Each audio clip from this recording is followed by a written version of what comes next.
really amazed at how grown up she's become. He's followed in his dad's footsteps. I didn't realise I could do as much as I have done. But I've not seen a lot of my friends since I've been here. I don't think they're going to recognise me. She has done very, very well. We're very proud. Very, very proud. I'm glad I came here, definitely. Best thing that ever happened to me. A new entry of recruits has just graduated from RAF Halton. Going back to the beginning, how did their initial training start?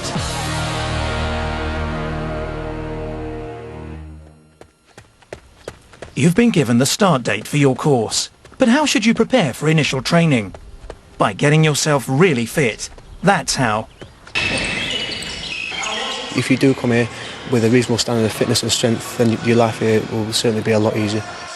Run a mile and a half 3 times a week on hills and gravel, because that's what you do when you're here and don't practice on a treadmill. Day 1 of 63. Men and women arrive from all over the country to start their recruit training. Okay, Watkins, you're going to be on number 8 flight. You need to remember that when you go up to the top. The aim of the course is to prepare recruits for a military way of life and equip them with the basic skills, knowledge and core values they'll need to be effective members of the Royal Air Force. For many, it'll be the first time they've lived away from home. When you first arrive, you're a bit worried how you're going to gel with everybody. I just kept thinking to myself, oh, I'm not going to like this, you know, I don't want to do it. I just wanted to kind of jump ship basically and get back up home. But then I just kept telling myself that everyone else is going to be in the same boat. Everyone else is going to be thinking the same thing.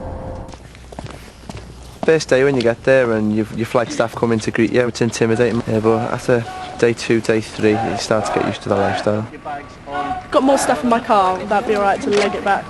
Well, see what size of wardrobe you got. It's not en suite, it's quite small. Okay then, thank you very much. You put your kit next to your allocated bed space in the rooms, then you get yourselves back here with £3 for a haircut, Evans. You understand that? Yeah. The first few days are full of paperwork and administration, so the Royal Air Force can find out all about you. And you'll get to know all about the course ahead. I didn't think they were going to shave it all off, so there we go. It's the start of something new, isn't it, I suppose? In this room, they are sworn into the Royal Air Force. It's quite strict and solemn. They are moving from civilian life into military life, and it's an important day for them. Congratulations, you're now members of the Royal Air Force. You also start collecting the large amount of kit that you'll need during your training. Discipline here, it's as soon as you get out of the car or on the train, it's discipline, and it's such a shock. The transition from a civilian to a military way of life can be bewildering, but you'll probably adapt to the change faster than you think. Do you understand? Yes, Corporal! Forward! Walk! Or move! That means. Don't have to walk. Doors open if you just pull it. Being thrown together with complete strangers can seem a bit daunting at first. However, united by the constant demands of this challenging course, you'll quickly realise that you're indispensable to each other. First couple of days, nobody's really sure what to say to each other, but you spend that much time together, you quickly bond, quickly build up friendships.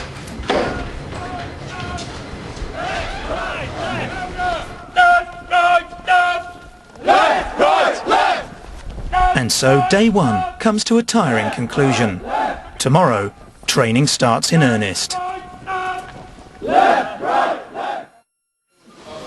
we go. Smile at the camera.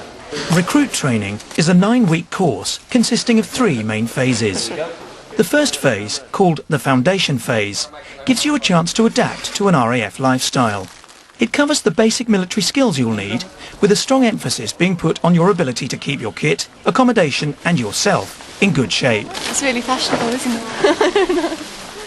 It also covers physical fitness, drill and basic elements of general service knowledge. And we've got certain standards of fitness that we need the recruits to get to. At any time, if you fail to reach the required standard in any aspect of training, you can be sent back to an earlier part of the course. You'll also become familiar with the standards of personal behaviour and the core values that underpin life in the Royal Air Force. The exercise here is a simple exercise, and it's aimed at bringing out the core values that we teach: respect, integrity, service before self, and excellence.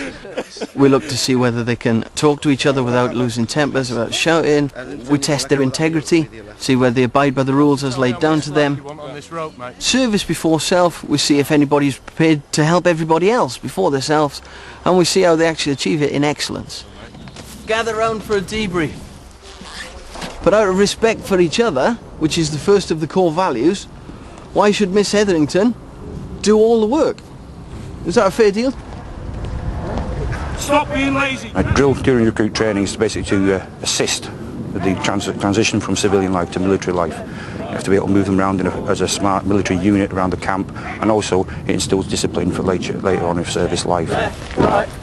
Well, you feel a bit daft doing it because it's something we're not used to at all, but after you've done it for 6-7 weeks and you see the final result, it does look good. It's not as easy at first looks. You start off, nobody could do anything. We all falling around all over the place, but we all really got the hang of it. It's a really good feeling when everything really comes together.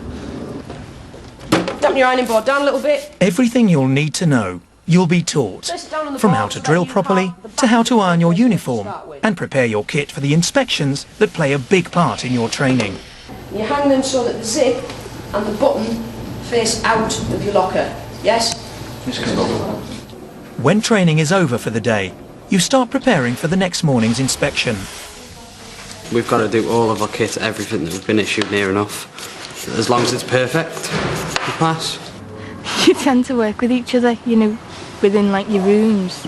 Like, you know, some people might be pulling shoes, whereas others are good at ironing, and people help each other out. The main things to look for are sort of dirty floors, dirty walls, finger marks in here, dirty brasses. Hectic. Complete change of life. Hated the first sort of 4 or 5 days, but now we've got friends and got into a good routine. It's good fun. Desperately trying to stay awake because you're shattered from the late nights and early mornings. You will get homesick, but as long as you just keep talking to all like the girls and the boys that are here already, and like your corporals, they'll be fine and they'll help you along. You always think it's going to be just easy, but it's not easy, but it's fun. Really, you just want to go to sleep, but you just have a laugh and you pull each other through it.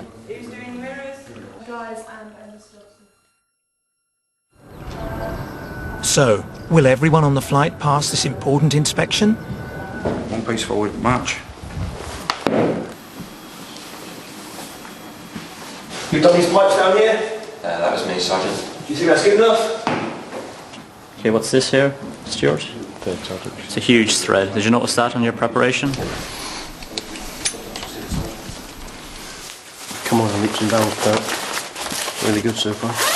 Not a bad effort for this stage of the training. A few things they need to sort out.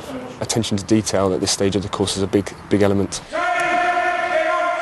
Recruits are constantly tested and assessed on their performance, both as individuals and as a team. Not a lot of things impress me, but for the stage of training that you are at today, you've impressed me this afternoon. That was a very good drill check. It's just amazing just to see all my friends and all my family. It's so intense here from Monday to Friday with everybody as well. See you boys, have a good weekend. Just nice to have a break away from it.